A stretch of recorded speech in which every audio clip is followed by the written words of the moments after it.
Hello and welcome to Star Citizen. My name is Evenlease, and today on 10 Minutes or Less Ship Review, I'm going to be taking a look at the RSI MANTIS, a single-seat interdiction ship using the QED or Quantum Enforcement device. Let's go ahead and take a look at this thing, shall we?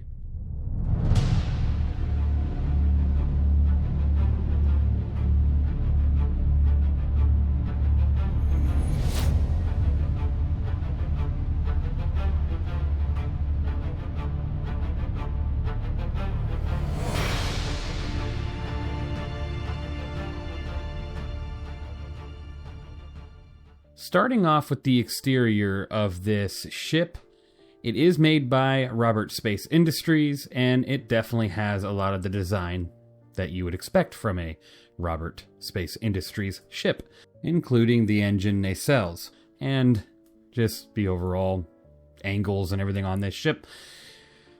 This is what's considered a interdiction ship, and what that means is you are going to be stopping people from using their quantum drives, or you're going to be pulling them out of quantum. This is typically used to pirate ships, or in some cases you're going to use it in bounty hunting.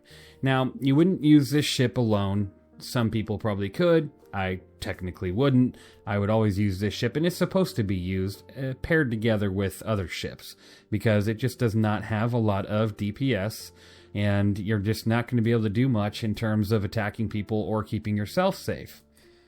On this ship in the front here, you can already see you do have two forward guns, and those would be two size 3 FL-22s, laser cannons. So it's not terrible weapons, but that's just it. They're not gimbaled. They are fixed position. You can't swap them out for, a size higher. You can swap them for something else, but they're just not going to be gimbaled, and you're just, those are only two guns you have.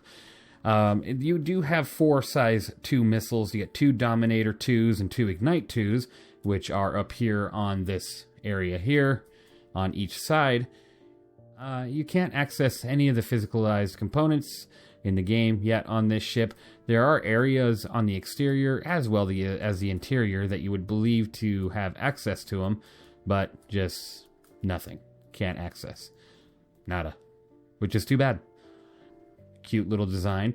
It makes me wonder what the Galaxy and the Perseus and all these other ships are going to look like. Imagine this, but supersized. Like, boom, huge, right? And without QED devices. But it's going to be a pretty cool sight. Can't wait to see that. Let's go ahead and move on into the interior of this ship. Yay. In the interior, you do have some pretty cool looking lighting. I really like the ceiling here. You do have some areas in here, like here on the floor and here, that's your bed.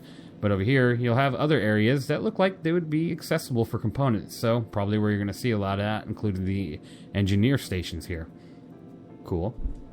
Now, this ship is supposed to be something you can kind of live in or just do long-distance travels. So you do have a bed that you can lay down and log out in. You do have a small kitchenette area with a fridge or a food maker, a food processor. I assume there's going to be some sort of fridge or cabinets down here, and then like a drink or coffee machine. As well as on the right here, hidden behind this little door here, there is a restroom. There is no way to take a shower in here, though. It looks like it has a bidet. So I guess you could just stand in front of it and press the button and soap yourself down. Ugh. But probably could. And then moving on, that's pretty much the design of this ship. You got a lot of areas that have a lot of future potential, but nothing yet. Including like on this floor here. This looks like an area that looks like it's going to be like an avionics or something is going to be in here. So that's pretty neat. And then right on the other side of this wall here is the QED device, or that is a part of it right there. Now, I will have some videos on screen showing the device while it's active, and I'm going to try and, probably going to get killed doing it, but activating the QED and seeing what happens. Now, do know that when you are using the QED, which is the quantum snare, that is a 10 to 20 kilometer device like bubble that it makes that pulls people out of quantum, that will give you a crime stat if you use that in a sat range location. So be wary of that. And then you do have quantum dampening, which goes up to about 2,000 meters. So you got to stay within that distance, 2,000 meters or less, to prevent people from jumping away. So that is good in the situation of bounty hunting. Right now, it doesn't look like I'm in SAT range. It looks like the SATCOM is offline. That's always worrisome. But we'll go ahead and lift off, see what we can find, and see if I can test out the device while the SATCOM is down. Now, there is no SCU on this ship, so you cannot be running cargo. I wouldn't even bother trying, honestly. You can throw some boxes in this ship and use it as a personal transport for box missions. I really don't know why you would, but to each their own. It does have 1,000 quantum fuel in the quantum fuel tank, so you will be making a pretty decent amount of jumps before you have to fuel up. You have 2 MFDs on the left and right. I don't know where my brain was there for a moment. It's pretty easy to turn this device on. I'm going to go ahead and explain it to you right here. You just go to either the left or the right side. You're going to see QD on. When you do that, you hit that button, and it will open the quantum dampener device, as well as turn it on. Now, when that's on, right now, it's not doing anything. This is the quantum dampener. This is what's going to stop people from jumping within 2,000 meters. And then on the left side, you got the quantum snare. So the quantum snare, like I said previously, is what's going to, once you charge that and activate it, it's going to pull people out of quantum. Pretty neat. I'm going to go up here and see if I can maybe tag somebody that's moving around. Currently, I set the quantum snare to go ahead and charge, so that is what it's doing right now. We're going to see what happens once I activate it. It should set up a quantum snare in the area, allowing me to pull anybody out of quantum right here. Now we are at 100%, so at this point, red, spinning fast, looks crazy. Let's go ahead and initiate.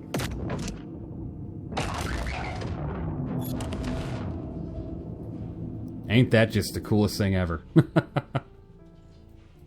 So from here, you have initiated the quantum snare. So at any point, someone could be ripped out of quantum and you would begin your engagement, depending on what that might be.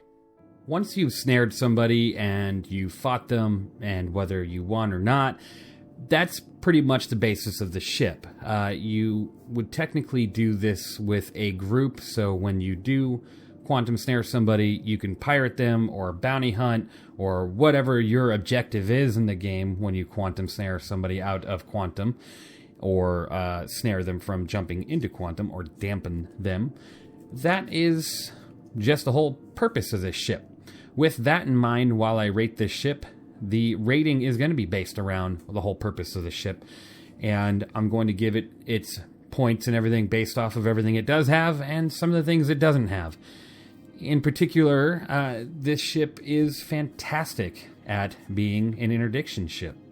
It has a good amount of HP. It's got 22,250 overall. It's got 2 size 1 shields. The nose HP is only 650, so you got to be careful about getting hit dead on. Your body HP is around 3,600, but I mean, overall, it's a pretty good amount of health points there on the ship. And then, looking at the weapons, 2 FL-33 cannons, that isn't bad. That's not terrible at all. The DPS is alright, given the fact that it's not supposed to be a big old fighter. So, with that, and using this in a group setting, this ship is a pretty good ship. Using it solo, it can be tricky, depending on who you get snared. If you get a dedicated fighter, you might be on the run quicker than anything. So, yeah, no cargo. You got living quarters. You got 1,000 quantum fuel. You do have, 4 size 2 missiles, the 2 size 3 guns, as I previously mentioned. This ship, for its specific field of what it's supposed to do, with the lack of any physicalization, it needs its gold standard pass. I'd say it's a 8 out of 10. Yeah, it's an 8 out of 10. I mean, it's a great ship, and it has okay firepower, and it does what it's supposed to do. It's just lacking the details, overall components pass, and honestly, it's very, very random to use. It's very, you're not going to use it too often other than a group setting.